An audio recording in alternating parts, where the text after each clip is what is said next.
So that's a wrap for 2024 and my cycling journey this year.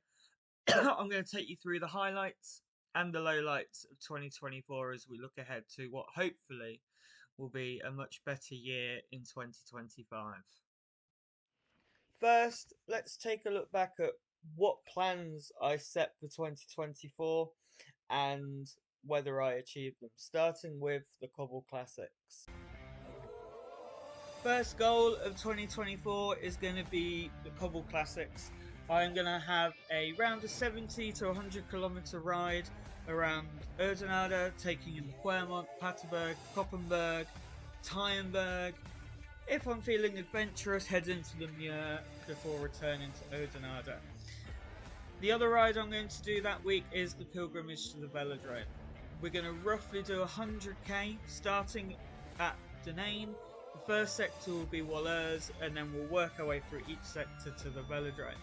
This is going to take a big improvement in my 5 to 10 minute power, so my VO2 max. So I will be mixing it between gym work, which you've seen in this video, and longer rides, maybe some commutes, but my longer rides are going to have intervals, cadence intervals of 60 RPM to 70 RPM for 5 to 10 minutes, and short punchy climbs that I'm just going to try and attack up and get up as quickly as possible. And we'll start with my training before the Cobble Classics, and my goal was to improve my 5 minute power, both with on the bike work and in the gym work. And as I'm going to tell you now, I managed it in the gym, but I didn't manage to build the endurance and build the 5 minute power on the climb for the punchy climbs. I did not a whole lot of work before, in fact, 18 hours in January, February, March. Some of it wasn't logged. Some of the gym work I did wasn't logged, but the rides I didn't do many. I maybe did 90k before hitting the cobbles in April, sorry. So not good enough there. When I was on the cobbles itself, I did see an improvement in my time on the sectors. For example, on day 2 on the ride, I got PBs at Warling Abrillon and Honang Awadingi, but over the endurance, I was still averaging sort of 21 to 23 kilometers an hour on the rides. Again, on day 3, where we went around Orchies to Bercy, I saw a PB on both Orchy sectors, but the average power over the ride was not an overly improvement. So although I did improve, I still, for the pilgrimage, averaged 22.5.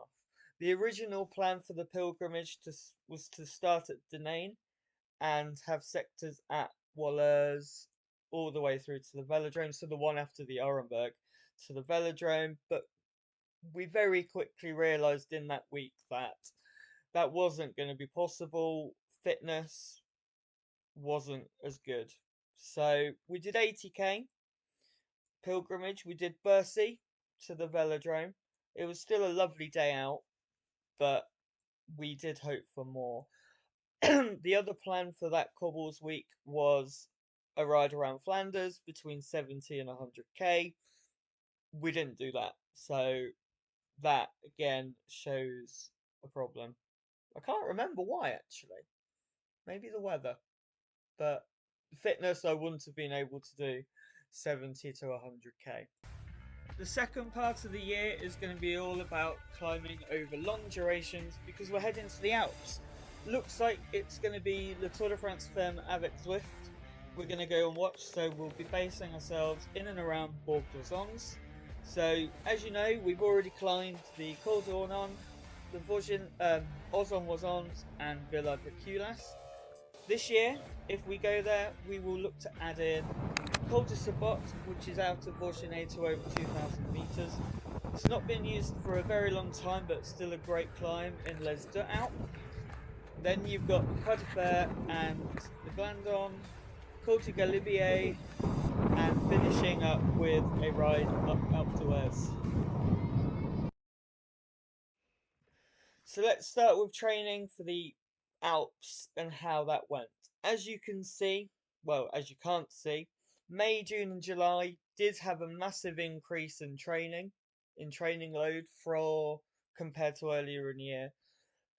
The improvement in weather and being able to ride in the evenings helped massively.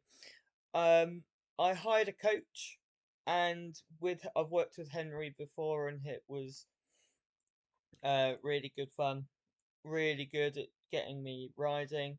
But we had some different problems in this time. In May, June, my granddad sadly passed away, which meant, well, the grieving process, funeral time, although we did manage to ride, distraction of getting things sorted for that didn't help. And then in July, I had a bike fit because I was having a knee issue, and although the bike fit did eventually sort it, I was having some teething issues with that as my body was getting used to the position. So we hit the Alps, well, I hit the Alps knowing that I wasn't going to be able to do as much climbing as I wanted to, as you heard in the video from 11 So I need to make some serious health changes. As you can probably work out as well, I'm not the slimmest person in the world, so we got there on the first that's an ride issue.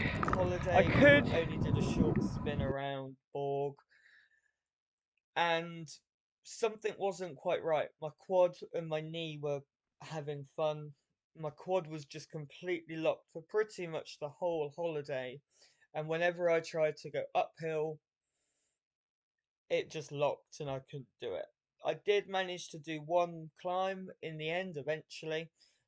Not a great one, but to the lake at part way up the Lauteray to Lac de Chambon. But apart from that, it was pretty poor.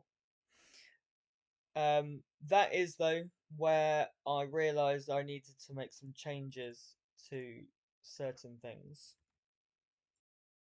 With 2024 not working out as I'd hoped on the bike, I realised I needed to make drastic changes to my lifestyle to make it even better for 2025 and for the future, as well as future proofing my knee and other things. So in August, I've been doing a lot of research. In August, though, I decided, right, time to do a body recomposition, and that is what the rest of the year has been about. So I've only actually been on 3-4 rides since our trip to the Alps, but I've done a lot of hours in the gym, a lot of strength training in the gym, and whispering it quietly, I'm beginning to see the benefits of that. First off, my weight is down. I'm down 10 kilos, over 10 kilos from where I was in August. My muscle is up, my muscle percentage is up, my body fat percentage, more importantly, is going down. And hopefully 2025 that will continue, and we'll see a much better James next year. That's the trickiest. Is it? My knee and hip mobility is not the best. Well, that's impressive for a hip hinge.